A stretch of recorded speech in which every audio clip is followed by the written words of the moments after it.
ترکیہ کے صدر رجب طیب اردوان کی وزیر اعظم ہاؤس آمد۔ وزیر اعظم شہباز شریف نے معزز مہمان کا شاندار استقبال کیا۔ دونوں ممالک کے قومی ترانے بجائے گئے۔ ترک صدر کو شاندار گارڈ آف آنر پیش کیا گیا۔ وفاقی دارالحکومت کی شاہراہ دستور کو سبز اور سرخ پرچموں اور رنگ برنگے پھولوں سے سجایا گیا تھا۔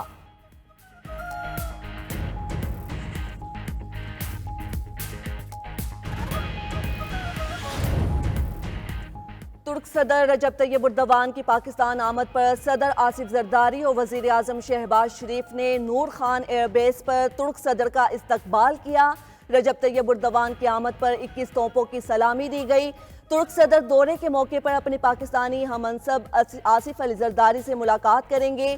وہ اسلام آباد میں اعلیٰ سطح کی اسٹریٹجک تعاون کونسل اور پاک ترکیہ بزنس فورم میں شرکت کریں گے۔ ترک صدر پاکستان اور ترکیہ کے درمیان مختلف شعبوں میں مفاہمتی یادداشتوں اور معاہدوں پر دستخط کی تقریب میں بھی شرکت کریں گے۔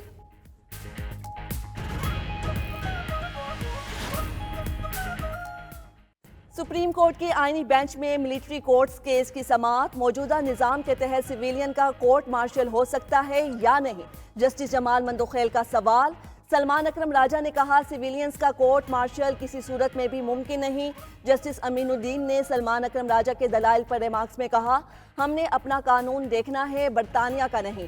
یہ غیر ضروری بحث ہے، آپ وقت ضائع کر رہے ہیں۔ جسٹس مسرت ہلالی نے کہا قانون کی شیکوں کا جائزہ لینا ہے تو عالمی قوانین کو بھی دیکھنا ہوگا۔ سلمان اکرم کی دلائل غیر متعلقہ نہیں ہیں۔ جسٹس محمد علی مظہر نے کہا برطانوی قانون تو وہاں کی فوج کے ڈسپلن سے متعلق ہے، موجودہ کیس میں تو جرم عام شہریوں نے کیا، وہ اس پر کیسے اپلائی ہو سکتا ہے؟ چیف جسٹس پاکستان یاحییٰ آفریدی آج چیمبر ورک کریں گے۔ چیف جسٹس یاحییٰ آفریدی کی سربراہی میں 2 رکنی بینچ کی کاز لسٹ منسوخ۔ جسٹس منصور علی شاہ کی سربراہی میں بینچ 2 اب بینچ 1 میں کیسز کی سماعت کرے گا۔ چیف جسٹس یاحییٰ آفریدی اور جسٹس شاہد وحید پر مشتمل بینچ کے سامنے 40 مقدمات سماعت کے لیے مقرر تھے۔ سپریم کورٹ میں نئے ججز کی تقریب حلف برداری منسوخ کر دی گئی۔ ذرائع سپریم کورٹ کے مطابق نئے ججز کی تقریب حلف برداری اب کل ہوگی۔ 6 مستقل اور 1 عارضی جج کی تقریب حلف برداری آج ہونا تھی۔ ذرائع سپریم کورٹ کا کہنا ہے کہ حلف برداری تقریب ججز کے نوٹیفیکیشن میں تاخیر کی وجہ سے ملتوی کی گئی۔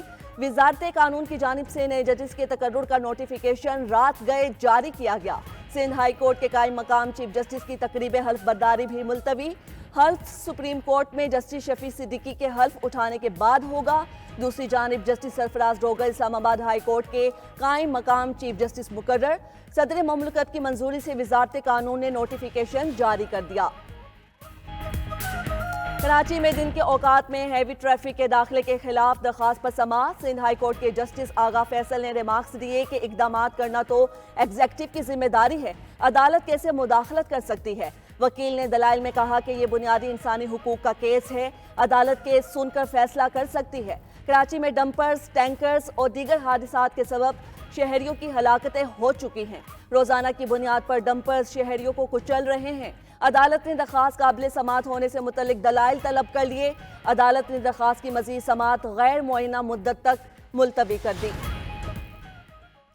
کراچی میں ناظرہ میگا سینٹر ناظم آباد میں نئے پاسپورٹ آفس کا افتتاح۔ وفاقی وزیر داخلہ محسن نقوی نے پاسپورٹ کاؤنٹرز کا معائنہ کیا اور عملے سے ملاقات کی۔ شناختی کارڈز اور پاسپورٹ بنوانے کے لیے آئے شہریوں سے سہولیات سے متعلق دریافت کیا۔ وزیر داخلہ محسن نقوی نے بے نظیر انکم سپورٹ پروگرام کے تحت بائیو میٹرک کرانے کے لیے آئی خواتین کے مسائل بھی سنے اور موقع پر ہی متعلقہ حکام کو حل کے لیے ہدایات دی۔ بزرگ خواتین نے مسائل کے حل کے لیے فوری احکامات پر وزیر داخلہ کا شکریہ ادا کیا۔ محسن نقوی کا کہنا تھا کہ پاسپورٹ آفس 3 شفٹ میں 24 گھنٹے کام کرے گا۔ نوجوان پاکستان کے مستقبل کے رہنما ہیں۔ Army chief general Asim Munir کی نوجوانوں کو پاکستانیت کا جذبہ اپنانے کی تلقین۔